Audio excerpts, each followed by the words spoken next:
El pueblo de Israel estaba organizándose después de recuperar su libertad. Tenían tradiciones y hábitos muy fuertes inculcados por una nación donde se tenía la idea de que el más fuerte sobrevivía.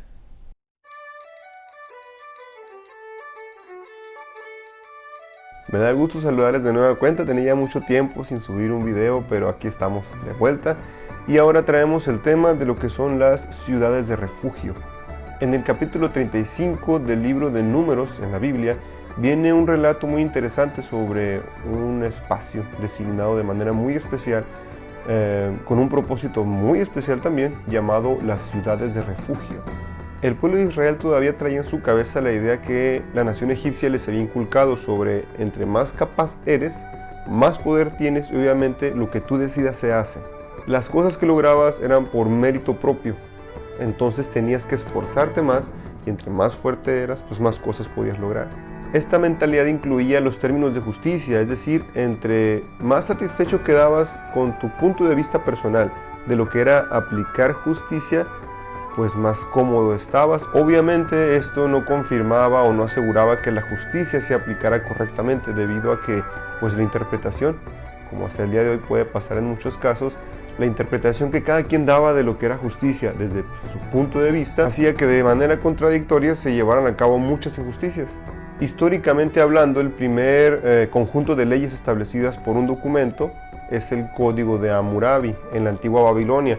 Se tiene registro de él como el primer conjunto de leyes establecidas. Dentro del Código de Hammurabi se establecen 30 leyes o 30 reglas o 30 principios que especificaban sanciones a delitos muy específicos, pero de una manera muy primitiva. Obviamente aquí el problema era que quien tenía más poder tenía más capacidad de aplicar la ley a su conveniencia. Ahí se especifica, por ejemplo, que si alguien era acusado de robo, tenían que arrojarlo al río, al Tigris o al Éufrates en aquel tiempo. Si esta persona sobrevivía y no se ahogaba, era inocente, entonces al acusado pues lo mataban. Pero si esta persona no sobrevivía, ya había quedado aplicada la justicia. Entonces el margen de interpretación era muy vago. Entonces eso nos lleva a que muchos errores de justicia, de realmente justicia, pudieron haberse cometido bajo esa ley establecida, de una nación organizada, de un gran imperio de la tierra en la historia. Ahora entendamos que el imperio babilónico existió en la tierra miles de años después de que el pueblo judío, la nación hebrea, estuviera cautiva en Egipto. Todo ese tiempo seguía existiendo esa mentalidad de justicia, aparentemente, de la ley del más fuerte. Ojo por ojo, diente por diente.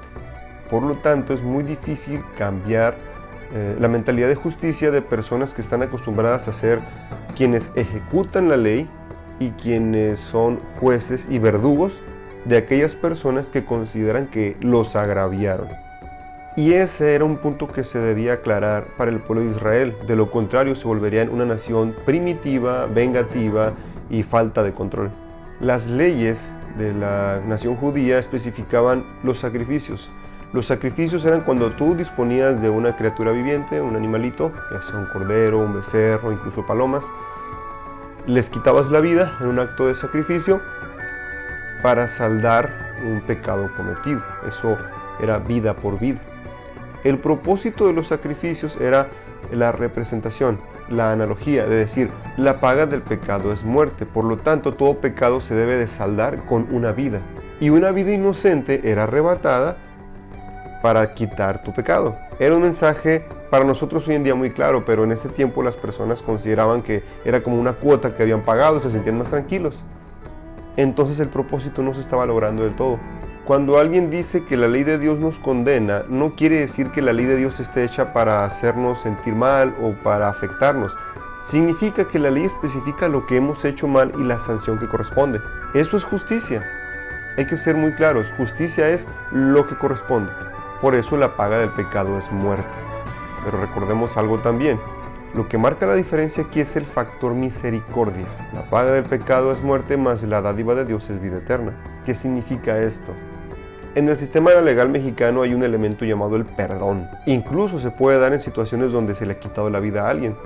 Se consulta a la familia si le quieren dar el perdón al agresor y hay familias que acceden y así el acusado queda libre del delito. bajo ciertas cláusulas, bajo ciertas especificaciones. Es un procedimiento legal muy delicado, muy serio, pero básicamente ese es el principio. En el caso de la misericordia de Dios, básicamente es lo mismo. Pecamos, por cuanto todos pecamos, estamos destituidos. Bien, entonces, como merecemos la muerte, Cristo murió por nosotros para que nosotros fuéramos limpiados. Como el sacrificio, una vida tiene que ser entregada a causa de ese pecado. Entonces Cristo pagó por los pecados de toda la humanidad. Esa es la misericordia. Nosotros merecíamos morir por nuestros pecados. La misericordia va más allá de la justicia. Ahora dirán ustedes, ¿qué tiene que ver todo eso con las ciudades de refugio? Las ciudades de refugio tenían el propósito de recordar el símbolo, no el mérito. Estas ciudades se distribuían por regiones. Había una ciudad para cierta cantidad de ciudades aledañas que podían acudir a esta ciudad de refugio en la medida de que lo necesitaran. Esta ciudad era para refugiar a sospechosos o acusados de asesinato. Aclarando, asesinato involuntario. ¿Por qué no dependía del mérito? Bueno, se los explico así. Supongamos que un día estamos en el campo trabajando con herramientas para hacer siembra y usamos un pico, una pala, y este pico al momento de estar haciendo el trabajo se desprende el metal, sale volando, lastima a alguien de manera que le quita la vida. Pues básicamente somos responsables de homicidio involuntario. No era nuestra intención lastimar a esta persona, pero lo hicimos. Entonces, ponte en ese lugar. Imagina cómo se sentirá la familia de esa persona. No estaban ahí, no vieron lo que pasó. Tenías la oportunidad de huir a esta ciudad, la ciudad de refugio más cercana, que se te recibiera, y número uno, se te iba a hacer un juicio justo. Que llegaras a la ciudad no significaba que ya estabas libre de toda culpa, no.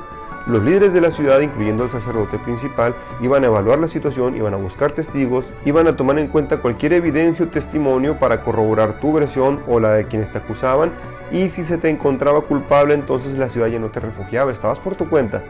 Y si esas personas querían cobrar venganza, estaban en su derecho. Pero si después de hacer el juicio se demostraba que tú no tenías la intención de lastimar a esa persona siquiera, menos de quitarle la vida, la ciudad te refugiaba. Número 2. Otro propósito de la ciudad de refugio era que cualquier familiar o persona cercana a la persona muerta no te quitara la vida en un arrebato de ira sin investigar, y así no se aumentaba el ciclo de asesinatos. Tú seguirías siendo una persona fugitiva, pero en el trayecto corrías riesgo. La ciudad de refugio no era responsable de lo que pasara antes de que llegaras o si tú te salías del territorio que abarcaba la ciudad. Una vez que tú cruzabas la puerta y se te recibía en la ciudad, ahora los líderes de la ciudad eran responsables de tu vida. Una vez atendidos estos dos puntos, las reglas eran las siguientes. No podías salir de la ciudad hasta que el sacerdote principal de la ciudad hubiera muerto. ¿Y por qué? Por la simple y sencilla razón de que el sacerdote representaba ¿a quién? El sacerdote siempre ha sido un símbolo de la presencia de Dios, de Cristo en nuestras vidas, es decir, la intercesión. Si bien ningún ser humano puede interceder por otro, es una figura que representa. Si te fijas, cualquier líder religioso que tome o que asume el lugar de un sacerdote, es decir, un pastor, un ministro, el cura en el caso de otras religiones, tienen la responsabilidad de ver por los hijos de Dios, atender sus necesidades, apoyarlos en oración, en cualquier situación en la cual se requiere una guía espiritual. Una de las funciones principales del sacerdote es representar la presencia de Cristo en nuestras vidas. Por lo tanto, una vez que el sacerdote principal de la ciudad había muerto, el que estaba en turno cuando esta persona fugitiva había llegado, ya se había saldado la deuda, porque una vida se había apagado para que la otra continuara. La vida de ese sacerdote había pagado tu culpa. Por lo tanto, eras libre y ya podías salir de la ciudad. Y si la familia de aquella persona que murió por tu culpa quería hacerte algo, ya podían ser castigados porque la deuda ya se había saldado. Si antes de ese tiempo, antes de que el sacerdote muriera, tú salías de la ciudad y la familia de la persona fallecida te hacía algo, ellos eran sin culpa. Había sido tu responsabilidad porque te saliste del cerco protector. Ahora entendemos el concepto de misericordia. Las ciudades de refugio tenían ese propósito. Recordarnos que cuando hemos cometido faltas y realmente no queríamos pecar, podemos acudir a Dios. Él ha pagado por nuestros pecados, pero nosotros debemos de aceptar sus términos. Debemos de aceptar su protección. Muchas veces nos parece aburrido quedarnos en el mismo lugar, pero recuerda que necesitas pasar un buen tiempo en el cual comprendas tus actos, comprendas que te expusiste a muchas cosas, comprendas que no hay un mejor lugar para estar. Aunque no tengas esos privilegios o esas comodidades, pues conservas una vida que vale mucho, vale la vida de alguien más. Así funciona la misericordia de Dios. No es que nos la merezcamos, nos la da porque nos ama. Y ahí está la opción, pero tú debes de tomarla y aceptar lo que implica. Estar en una ciudad de refugio era para que reconocieras que por tu propia cuenta no podías estar libre realmente. Necesitabas la protección de Dios. No importaba qué tan rápido corrieras o dónde te escondieras, la ciudad de refugio era lo ideal. Ahí sí estabas protegido. Pero tenías que confesar tu falta. Hoy en día todos necesitamos alguna ciudad de refugio a cual acercarnos. A veces nos exponemos a cosas que nos hacen daño o incluso hacemos algunas cosas que afectan a los demás y realmente no es nuestro propósito.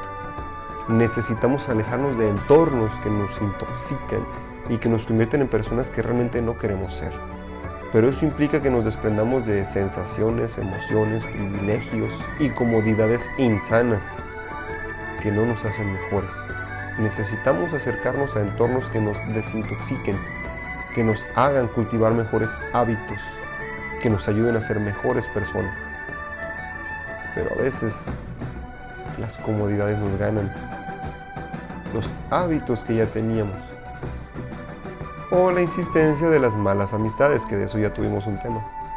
Y tú tienes una ciudad de refugio. Bien, mis hermanos, esto sería nuestra reflexión para el día de hoy. Me da mucho gusto estar de vuelta con ustedes y pues compartan estos temas. Nos gustaría que también nos retroalimentaran y nos dijeran qué tema les gustaría abordar desde una perspectiva espiritual, cristocéntrica, para que podamos cultivarnos más.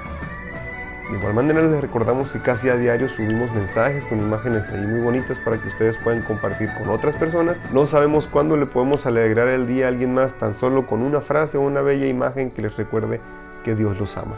También les anuncio que próximamente estaremos iniciando con otro personaje del cual haremos varios capítulos muy interesante, así como lo hicimos con David.